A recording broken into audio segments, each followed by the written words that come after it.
E hoje nós vamos dar continuidade da nossa série Personagens em torno da cruz, onde eu trago a vocês hoje dois personagens. Um personagem estava à direita da cruz de Jesus e outro estava à sua esquerda. Vocês sabem de quais personagens estou falando? Dos dois malfeitores ou ladrões que foram crucificados ao lado de Jesus, onde é muito interessante pensar e refletir que a nossa atitude diante de Deus é muito parecida com um ou com outro desses dois criminosos que foram crucificados com Jesus. E para ver isso, vamos ler em Lucas capítulo 23, versículos 39 a 43. Vocês que trouxeram as Bíblias juntos, ou até quem tem no aplicativo, Lucas capítulo 23, versículos 39 a 43. Um dos malfeitores crucificados blasfemava contra Jesus, dizendo: "Você não é o Cristo? Salve a si mesmo e a nós também." Porém o outro malfeitor o repreendeu, dizendo: "Você nem ao menos teme a Deus, estando sob igual sentença? A nossa punição é justa, porque estamos recebendo o castigo que os nossos atos merecem. Mas este não fez mal nenhum." E acrescentou: "Jesus, lembre-se de mim quando você vier no seu reino." Jesus lhe respondeu: "Em verdade lhe digo que hoje você estará comigo no paraíso." Até aqui as palavras do Evangelho de Lucas, palavras do nosso Senhor, do nosso Salvador. Estimados, o texto bíblico aqui nos fala da crucificação de Jesus e de dois ladrões, onde Jesus ele é pregado na cruz, os quais os ladrões foram apenas amarrados. Isso quer dizer que apesar da situação dos três ser a mesma, o sofrimento de Jesus foi maior, ou seja, o sofrimento de quem sofre por culpa própria é bem menor do que o sofrimento de Jesus, que sofre pelos pecados de muitos. Onde Jesus não morreu por sua culpa, mas ele morreu por nós. Ele é o mártir que se entregou por amor. Com isso o evangelista ele ressalta que Jesus ele é inocente, é injustamente condenado e que sofreu mais porque carregou sobre si a culpa dos pecados de todos nós. E além do sofrimento físico, Jesus também sofre o escárnio, a zombaria, os insultos de três grupos distintos: do povo, como espectador, talvez como massa de manobra, das autoridades religiosas e dos soldados, os quais todos são pessoas ou grupos aparentemente opostos, mas que agora ali se unem por interesse comum, a condenação e a morte de Jesus, onde os motivos são unicamente políticos e religiosos, mas todos se unem para acabar com Jesus.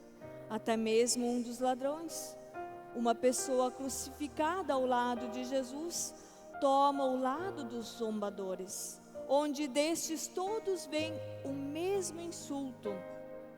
Ele mesmo diz: "Você não é o Cristo, salve a si mesmo e a nós também." E nisso até mesmo temos que concordar, pois bem verdade que Jesus ele salvou muitas pessoas, uns de suas doenças, enfermidades e carências físicas, outros por meio de perdão, incluindo os no chamado para o reino de Deus. Mas um dos crucificados No entanto, ali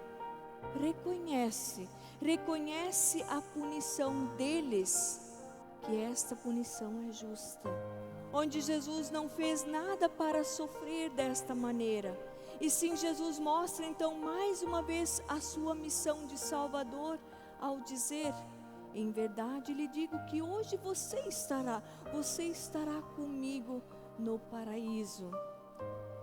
E como sabemos, os minutos de agonia passam e a energia vital de Jesus crucificado vai se esvaziando aos poucos. No entanto, ele ainda tem forças para realizar um último ato de amor em favor de um dos dois condenados à morte, que está ao seu lado naquele momento trágico, onde entre Jesus e aquele homem ocorre um delicado diálogo, composto por duas frases essenciais. Por um lado, o pedido do criminoso, a quem a tradição chama de bom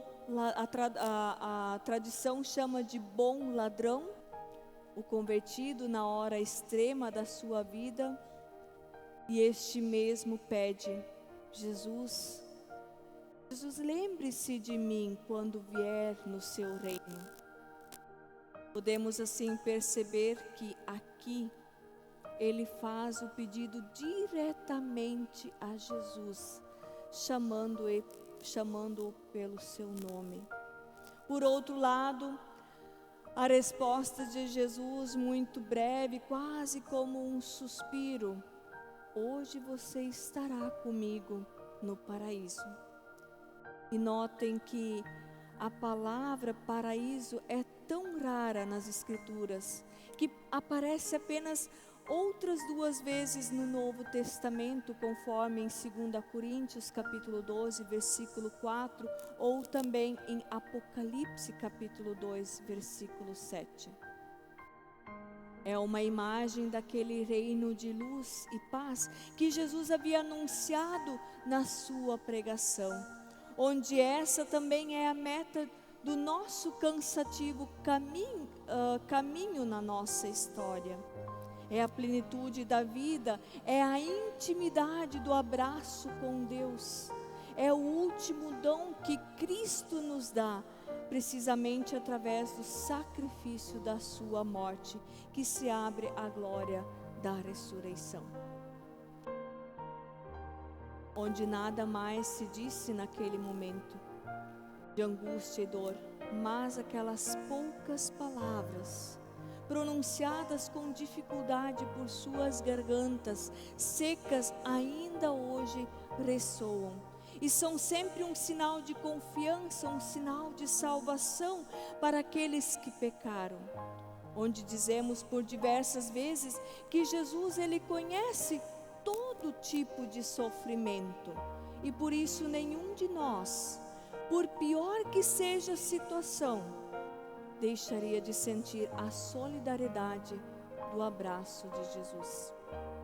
E olhando para estas 3 cruzes, mais precisamente as 2 que estão ao lado da cruz de Jesus, lembrei-me que em inúmeras situações da vida nós passamos por escolhas, onde temos que escolher por vezes pelo certo e o errado, onde por diversas vezes também somos questionados ou confrontados pela nossa consciência, ou até mesmo pelas pessoas que estão próximas de nós, que dizem: de que lado você está?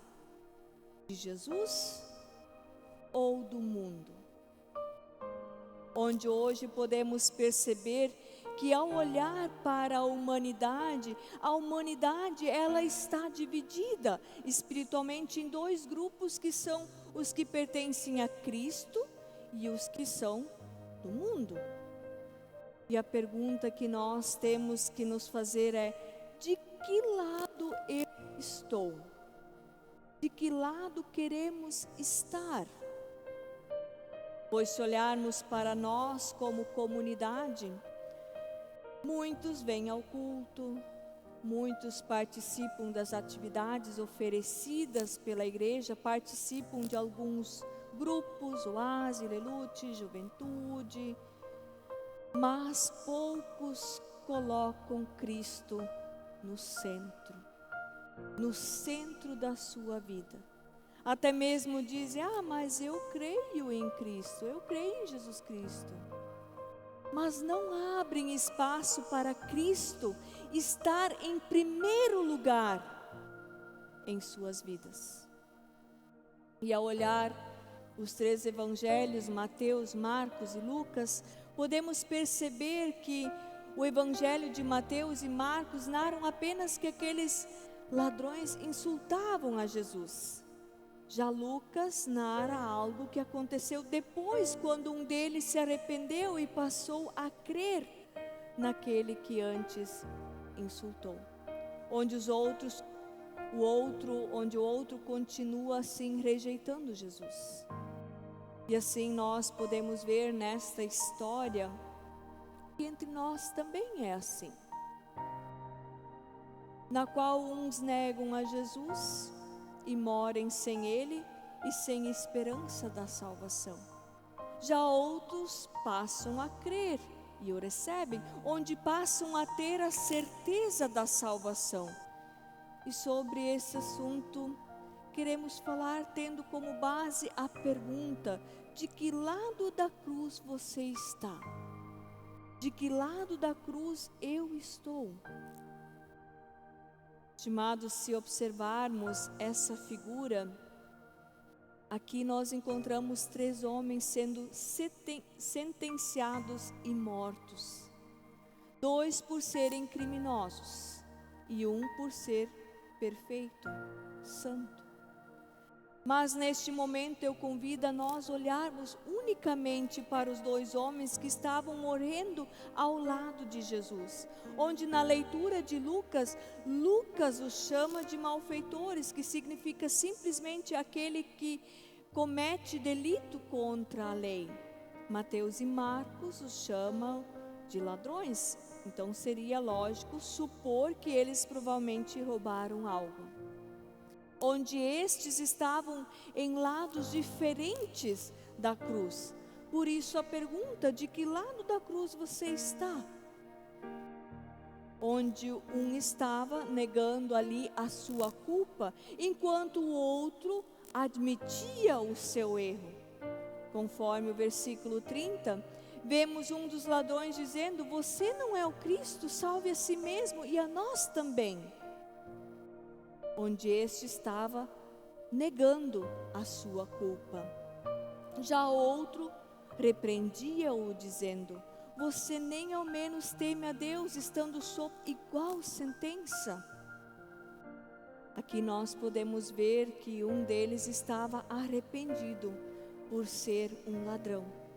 Já o outro estava arrependido, talvez porque foi pego por fazer algo errado.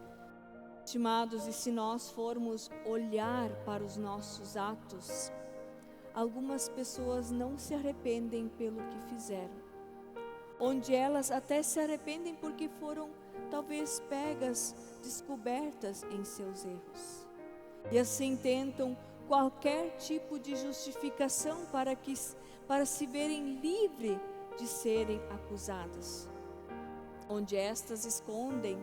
Elas mentem, elas enganam e até por vezes julgam os outros, mas não reconhecem que elas precisam se arrepender e confessar os seus pecados. Onde aqui vemos claramente que um dos malfeitores percebeu a sua condição pecaminosa, mas o outro estava cego à sua condenação. Onde ele morreu e foi para o inferno, mesmo estando Jesus ao seu lado. Pois se uma pessoa não encontrou a salvação em Cristo Jesus, ela está perdida.